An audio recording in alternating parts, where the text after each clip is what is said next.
बिस्मिल्लाहिर्रहमानिर्रहीम। आज जो हमारा टॉपिक है वो बहुत ही इंटरेस्टिंग टॉपिक है बेसिकली। ठीक है, थोड़ा मतलब वो कंसंट्रेशन की भी ज़रूरत है। ठीक है, समझने के लिए टॉपिक का नाम है बीटा ऑक्सीडेशन।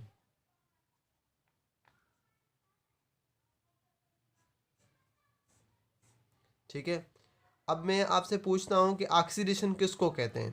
ठीक है, तो सिंपल सी बात है, ऑक्सीडेशन क्या होती है? लॉस ऑफ इलेक्ट्रॉन हो उसको ऑक्सीडेशन कहते हैं। ठीक है, लॉस ऑफ हाइड्रोजन हो उसको ऑक्सीडेशन कहते हैं। और एडिशन हो किसकी? एडिशन ऑफ ऑक्सीजन की, तो इसको हम क्या कहते हैं? इसको हम कहते हैं ऑक्सीडेशन।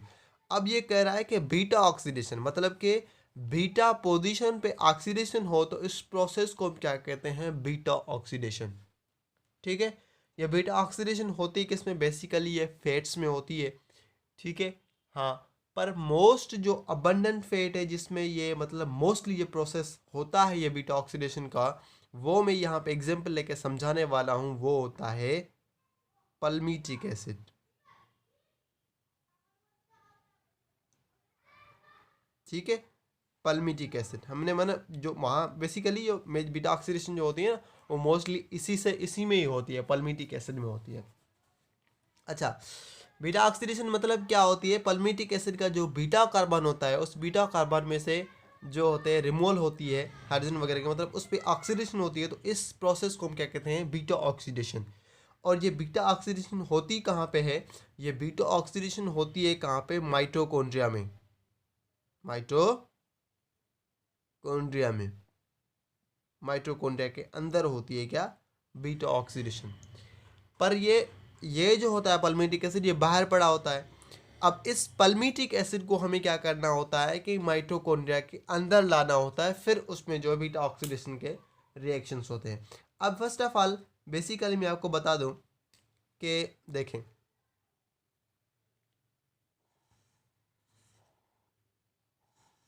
ये है माइटोकॉन्ड्रिया। ठीक है, अब बाहर पड़ा हुआ है पल्मीटिक एसिड, ये है माइटोकॉन्ड्रिया, और जो रिएक्शन होगा वो यहाँ पे अंदर होगा, बीटा ऑक्सीडेशन। हमें क्या करना है कि इस पल्मीटिक एसिड को यहाँ पे अंदर लाना है। तो ये कैसे आएगा? अब पल्मीटिक एसिड जो होता है ना, पल्मीटिक एसिड वो परमिएबल होता है किसके लिए? आउटर मेम्ब्रेन के लिए। आउटर मेम्ब्रेन के लिए परमिएबल होता है, मतलब पल्मीटिक एसिड इस आउटर मेम्ब्रेन को क्रॉस कर सकता है। ठीक है, पल्मीटिक एसिड क्या करेगा? क्रॉस कर सकता है, पर एक शर्त होती है, वो तब क्रॉस करता है जब इसमें COA कंबाइन हो। मतलब किस फॉर्म में होगा? ये होगा पल्मीटाइल COA के फॉर्म में होगा, तब जाके ये इसको आउटर मेम्ब्रेन को क्रॉस कर सकेगा। ठीक है, हमने पढ़ा था यार कि क्रेब साइकिल में क्या होता है कि वो ऑक्जेलिक एसिड ऑक्जेलोएसिडिक एसिड कंबाइन करता है किससे? एसिटाइल कोएंजाइम से, फिर जाके वो माइटोकॉन्ड्रिया में इंटर होता है। तो सेम वेज यहाँ पे जो पल्मीटिक एसिड है वो भी आउटर मेम्ब्रेन के लिए परमिबल होता है, पर तब परमिबल होता है जब वो एसिटाइल कोएंजाइम से, मतलब कोएंजाइम से मिले। तो उसमें कोएंजाइम से मिलेगा तो ये पल्मीटाइल COA बनेगा, और पल्मीटाइल COA जो आउटर मेम्ब्रेन को क्रॉस कर लेगा। ठीक है, अब पल्मीटाइल CO क्या है? पल्मीटाइल COA यहाँ पे पहुंच गया है। ठीक है, ये क्या है? आउटर मेम्ब्रेन को क्रॉस करके पहुंच गया, पर इनर मेम्ब्रेन के लिए जो इम्परमिएबल होता है। ठीक है, अब क्या होगा? अब यहाँ पे होता है इस इनर मेम्ब्रेन को, इस वाली इनर मेम्ब्रेन को क्रॉस आउट करने के लिए यहाँ पे एक पाथवे होता है। उस पाथवे के थ्रू जो है ना इनर मेम्ब्रेन को क्रॉस कर सकता है, इस पाथवे होता है। उस पाथवे को कहते हैं काइनेटिन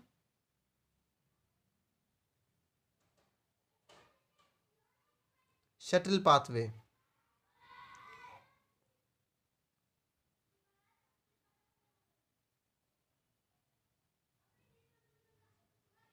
ठीक है, उस पाथवे को क्या कहते हैं? Kinetin shuttle pathway. इस पाथवे में होता क्या है बेसिकली? यहाँ पे काइनेटिन मौजूद होता है। ठीक है, हाँ, इस इंटर मेम्ब्रेन जो स्पेस होता है, यहाँ पे स्पेस में क्या होता है? काइनेटिन मौजूद होता है। और क्या होता है? अब ये पल्मीटाइल CoA कंबाइन करता है किससे, काइनेटिन से, और ये कंबाइन करके फिर जाके ये अंदर पहुंच जाता है यहाँ पे।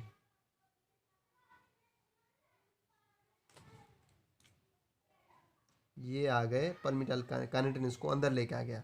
पर ये किस फॉर्म में है, ये इस फॉर्म में है कि पल्मीटाइल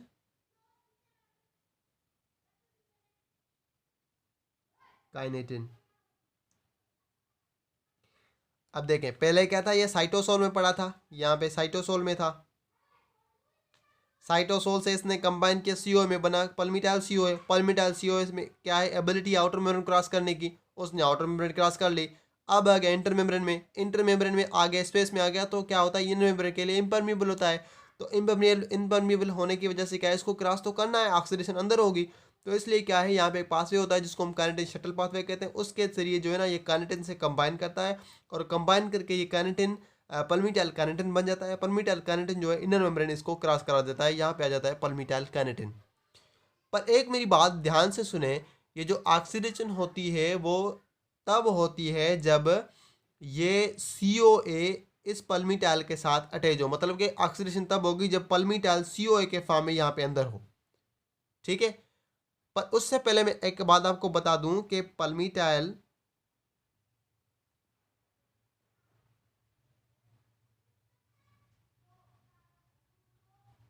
CoA कंबाइन हुआ किससे, काइनेटिन से, तो ये क्या बन गया, पल्मीटाइल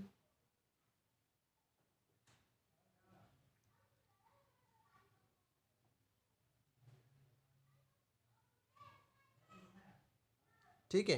पल्मीटाइल काइनेटिन पर क्या होगा, इसमें ये जो CoA यहाँ पे अंदर आने से पहले ये जो ना लॉस कर देगा, CoA क्या कर देगा, CoA लॉस कर देगा, और सिर्फ बन जाएगा क्या, पल्मीटाइल काइनेटिन बन जाएगा, ठीक है। पर हमें क्या होती है, ऑक्सीडेशन के लिए, ऑक्सीडेशन के लिए इसका ये फॉर्म नहीं चाहिए। ऑक्सीडेशन के लिए हमें क्या चाहिए, पल्मीटाइल CoA वाला फॉर्म चाहिए, तभी ऑक्सीडेशन होगी। इस फॉर्म में ऑक्सीडेशन नहीं होगी। ये तो सिर्फ मतलब कि पल्मीटिक एसिड को अंदर लाने के लिए मतलब ये काम किया गया था कि पल्मीटाइल CoA कंबाइन किया काइनेटिन से और ये बन गया पल्मीटाइल काइनेटिन, ताकि ये इनर मेम्ब्रेन को क्रॉस कर सके। अब क्या होगा, हमें ये चाहिए, पल्मीटाइल CoA चाहिए। इस पल्मीटाइल CoA के लिए क्या होगा कि एक एंजाइम यहाँ पे इस रिएक्शन को, ऊपर वाले रिएक्शन को, पल्मीटाइल CoA और काइनेटिन, इस रिएक्शन को बनाने के लिए क्या है, एक एंजाइम होती है काइनेटिन असाइल ट्रांसफरेज 1, ठीक है। मैं पहले बता दूं कि पल्मीटाइल CoA कंबाइन कर गया किसके साथ, काइनेटिन के साथ। यहाँ पे आउटर मेम्ब्रेन क्रॉस की, फिर अंदर आया पल्मीटाइल CoA ने CoA लॉस किया और कंबाइन कर गया किसके साथ, पल्मीटाइल सॉरी काइनेटिन के साथ, और ये बन गया क्या, पल्मीटाइल काइनेटिन, और उसने क्या किया, इनर मेम्ब्रेन को क्रॉस करा दिया। अब क्या है, ये इनर मेम्ब्रेन अंदर पहुंच गया है पल्मीटाइल काइनेटिन के फॉर्म में। और ये जो रिएक्शन था ना कि पल्मीटाइल CoA लॉस हुआ, पल्मीटाइल को काइनेटिन के साथ कंबाइन किया और पल्मीटाइल काइनेटिन बना दिया, ये रिएक्शन एक एंजाइम की प्रेजेंस में हुआ था जिसको हम कहते हैं काइनेटिन असाइल ट्रांसफरेज 1, ठीक है। काइनेटिन असाइल ट्रांसफरेज मतलब इस एंजाइम ने हेल्प की थी कि पल्मीटाइल CoA कंबाइन करे काइनेटिन से और ये कन्वर्ट हो जाए किसमें, पल्मीटाइल काइनेटिन में। पर हमें चाहिए क्या, पल्मीटाइल CoA चाहिए, क्योंकि अंदर ऑक्सीडेशन इस फॉर्म में होगी, ना कि इस फॉर्म में। अब क्या होगा, अब दूसरी एंजाइम आती है, वो क्या करती है, वो पल्मीटाइल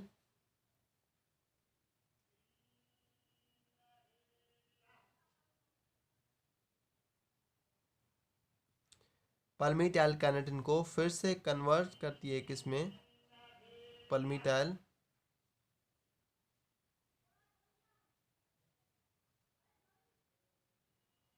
सॉरी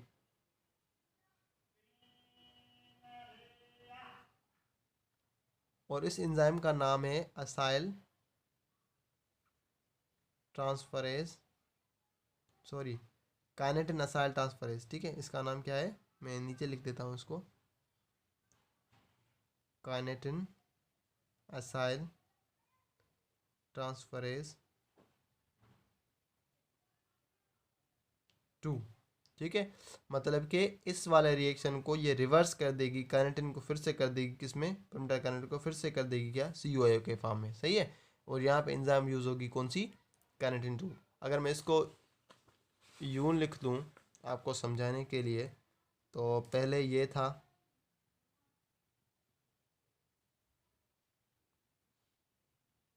COA था, इसने कंबाइन किया किससे, कार्निटिन से, और ये बन गया क्या,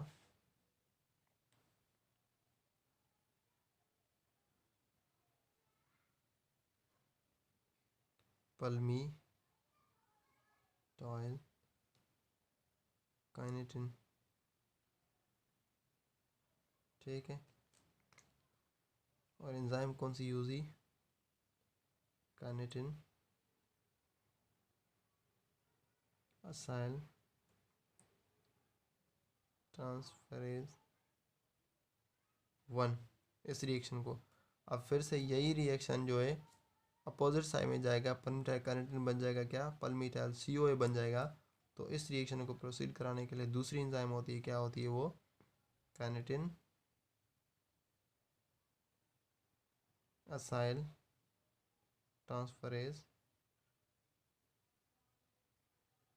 2। समझ में आई बात, ये इस तरीके से होता है। ठीक है, अब क्या हुआ, अब जो है ना, देखें कि पल्मीटाइल जो है पहुंच गया है किसमें, माइटोकॉन्ड्रिया में अंदर, वो किस फॉर्म में कन्वर्ट हो गया, मतलब कि यहाँ पे ये फिर से पल्मीटाइल कार्निटिन से ये जो कन्वर्ट हो गया किससे, इसका रिवर्स रिएक्शन हुआ, पल्मीटाइल कार्निटिन असाइल ट्रांसफरेज 2 ने इसको कन्वर्ट कर दिया है किसमें, पल्मीटाइल COA में। कौन सी एंजाइम, वो 2 वाली जो एंजाइम थी उसने इसको कन्वर्ट कर दिया।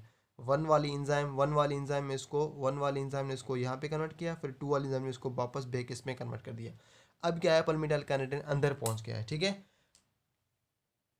ठीक है, पल्मीटाइल कार्निटिन पल्मीटाइल COA क्या था, मतलब पल्मीटाइल COA क्या था, अंदर पहुंच गया था माइटोकॉन्ड्रिया के। अब ये अंदर पहुंच गया। अब इसमें 4 रिएक्शंस होते हैं, एक होता है ऑक्सीडेशन, दूसरा होता है हाइड्रेशन। ठीक है, पहला रिएक्शन कौन सा होता है, पहला रिएक्शन होता है ऑक्सीडेशन हाइड्रेशन, दूसरा होता है हाइड्रेशन, तीसरा होता है फिर से ऑक्सीडेशन, चौथा होता है थायोलाइसिस। ये 4 रिएक्शंस होते हैं। ठीक है, अब ये कैसे होता है ये बताना है आपको। चलो ठीक है, चलते हैं। पहला पहला स्टेप है ऑक्सीडेशन।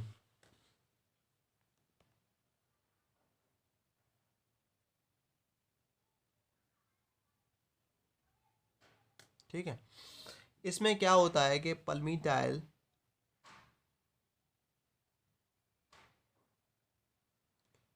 COA ऑक्सीडाइज हो जाता है और बनाता है क्या, अल्फा बीटा अनसेचुरेटेड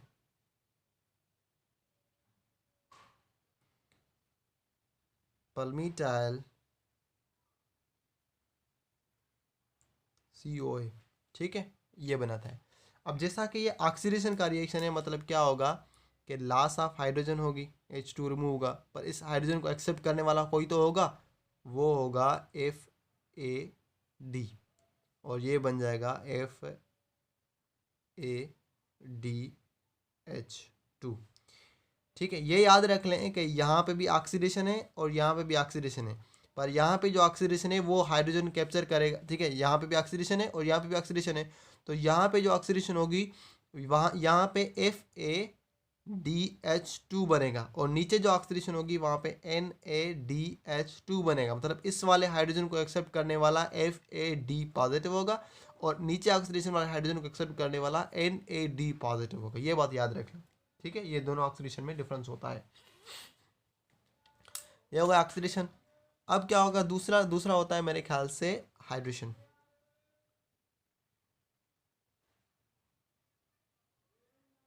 अब हाइड्रेशन कैसे होगी, अब ये जो अल्फा बीटा अनसेचुरेटेड पल्मीटाइल COA, इसमें क्या होती है हाइड्रेशन, मतलब एडिशन ऑफ हाइड्रोजन। ठीक है, हाइड्रोजन किसको कहते हैं, हाइड्रेशन। हाइड्रेशन हम कहते हैं एडिशन ऑफ वाटर, सॉरी, ठीक है, हाइड्रेशन हम कहते हैं एडिशन ऑफ वाटर। तो इसमें वाटर को हम ऐड करेंगे, तो एज अ रिजल्ट क्या होगा, रिएक्शन होगा और प्रोडक्ट हमें बनेगी, क्या होगी वो प्रोडक्ट, बीटा हाइड्रोक्सी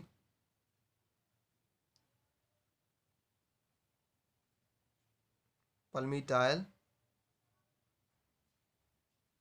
COA। ठीक है, बीटा हाइड्रोक्सी पल्मीटाइल COA बन जाएगा। फिर तीसरा रिएक्शन है ऑक्सीडेशन।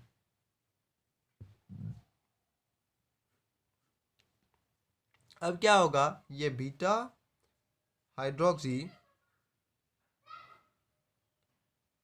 पल्मीटाइल COA, ठीक है, इसमें क्या होगा, अब देखें मैंने बताया था पहले पहले जो ऑक्सीडेशन होगी उसको एक्सेप्ट करेगा हाइड्रोजन को FAD, पर नीचे जो होगी उसमें NAD, मतलब कि हमें क्या ऐड करना होगा यहाँ पे NAD।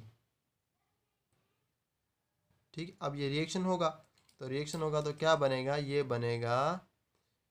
बनेगा बीटा कीटो पल्मीटाइल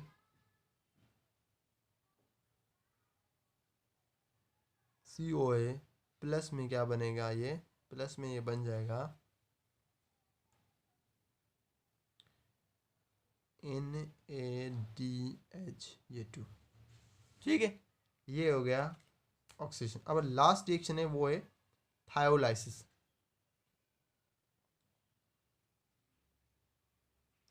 थायोलाइसिस एक क्लीवेज है, मतलब अनइक्वल क्लीवेज होती है, इसको हम कहते हैं थायोलाइसिस। थायोलाइसिस में क्या होगा कि ये जो बीटा कीटो पल्मीटाइल COA है,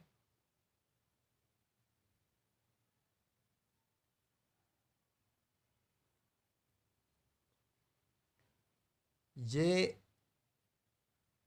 कन्वर्ट होगा किसमें, मिरिस्टल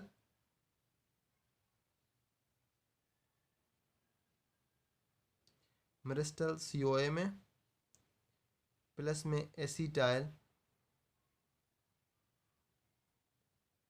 COA में। ठीक है, ये बन जाएगा। अब देखें यहाँ पे मैंने किसी भी, ये चार रिएक्शन हो गए, पर मैंने आपको कोई भी एक इंजाइम नहीं बताया कि कौन कौन सी इंजाइम ये रिएक्शन परफॉर्म करी है। देखें, जहाँ जहाँ पे भी ऑक्सीडेशन हो रही है वहाँ पे डीहाइड्रोजिनेज इंजाइम यूज़ करते हैं। कौन सी इंजाइम होगी, डीहाइड्रोजिनेज। यहाँ पे ऑक्सीडेशन, यहाँ पे भी डीहाइड्रोजिनेज।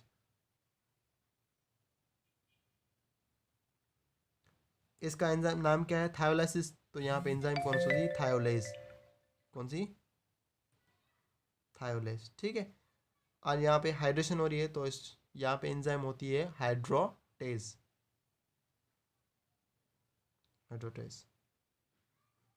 ठीक है, ये एंजाइम्स होती हैं।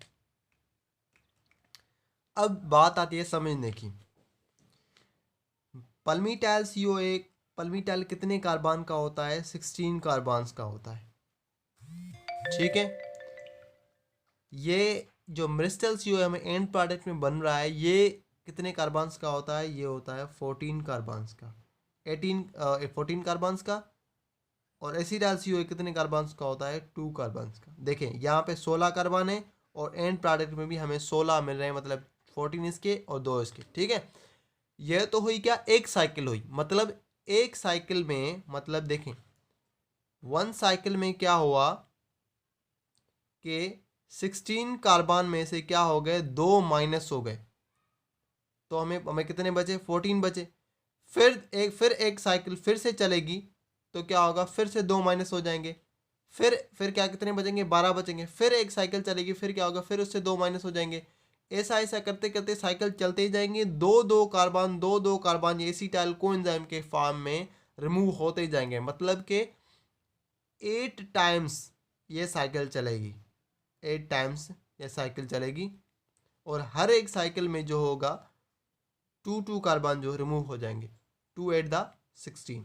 ठीक है, तो इस साइकिल में मतलब कि हर जो है स्टेप बाय स्टेप में ये रिमूवल होती जाएगी और 2 कार्बन होते हो आहिस्ता आहिस्ता होते होते मतलब कि क्या होगा कि 16 कार्बन्स जो हैं वो आपके ख़त्म हो जाएंगे।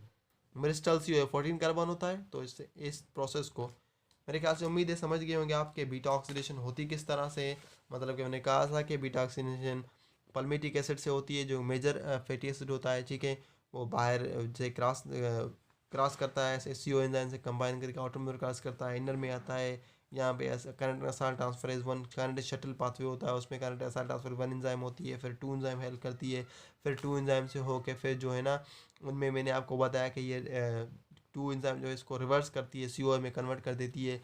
क्योंकि CO की ऑक्सीडेशन के लिए हमें परमिटाइल CO का फॉर्म चाहिए, ना कि परमिटाइल कैनेटीन का। फिर उसमें मैंने बताया कि परमिटाइल CO जब अंदर पहुंच जाता है इनर मेम्ब्रेन में, तो उसमें चार रिएक्शंस होता है, ऑक्सीडेशन, हाइड्रेशन, ऑक्सीडेशन, थाइलासिस। और ऑक्सीडेशन में मैंने बताया कि क्या क्या होता है, और पेंट प्रोडक्ट में मैंने आपको बताया कि मेस्टल CO 14 कार्बन का बनता है। और हर एक साइकिल में मैंने बोला कि टू टू कार्बन होते होते आहिस्ता आहिस्ता जो है ना, सबके सब टू टू कार्बन जो होके 16 कार्बन खत्म हो जाते हैं। इस साइकिल्स, इस प्रोसेस को हम क्या कहते हैं, बीटा ऑक्सीडेशन।